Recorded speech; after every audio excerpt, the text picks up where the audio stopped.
take me back to hometown. Take us back to hometown, 12 years old, and a story you told me about your garage and being in your garage. And if you could just take us there, 12 years old, hometown, and open our eyes to the other side of the story that maybe I didn't put out in the bio. All right.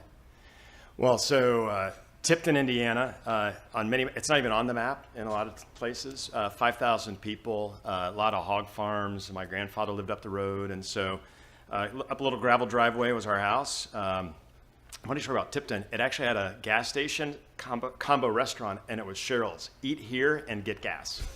So everyone always knew, oh, you live at the good gas place. So I was like, yes. Yes. So this little small town with a pork festival, Miss Pork Cuisine, is where I grew up, working in the garden, living in the middle of the country, RR3. We didn't have an address. It was RR3. And a little ranch house. And at that point, I was youngest of 3 kids. My brothers were all gone. They were 10, 12 years older. So my mom and I and my dad lived in this house. My dad had a couple heart attacks at that point.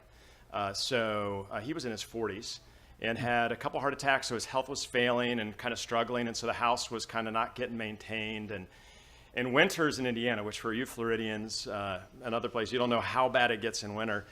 We lived so far in the country, you didn't have gas or trash service. You had a big can in the back that you would have to take the trash and dump it in and then light it on fire and cover it to hope that the smoke wouldn't come up and like burn your house down and stuff. But we hadn't burned the trash in a long time because Dad didn't feel so great. So the bags of trash had just been thrown in the garage. The cars were outside. And this particular day, the amount of trash got so big, it was just easily like 50 or so bags of trash that had been in the garage. And there were different mice and other critters and opening and maggots and all this stuff in the garage. And I just was so angry that this is where I was, and it was just nasty.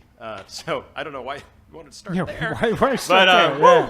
There. I think my wife would say Getting that's where I real. got my obsession with clean. Because I got that stuff out of that garage and I scrubbed that floor on my hands and knees to try to just get rid of all of that. Yeah. And so I didn't blame my dad. I wasn't mad. I was just more like, this is not the way it's going to be. Yeah. We're going to fix this.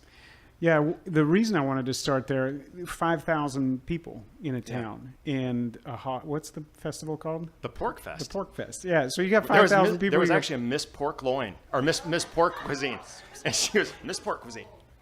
It was an honor. Yes, that's a huge honor. People drove tractors to school on Bring Your Tractor Day. This is the thing. Not kidding. And you knew livestock well. You told me that you could tell sheep from cows and chickens, and you had a pretty...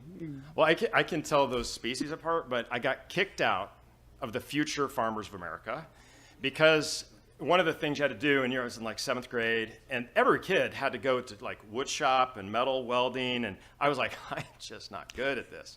But in the livestock judging, you have to pick out of 4 sheep, which one is the best sheep, which is the 2nd, 3rd, and 4th. And if you're right, you get prizes. And I like prizes.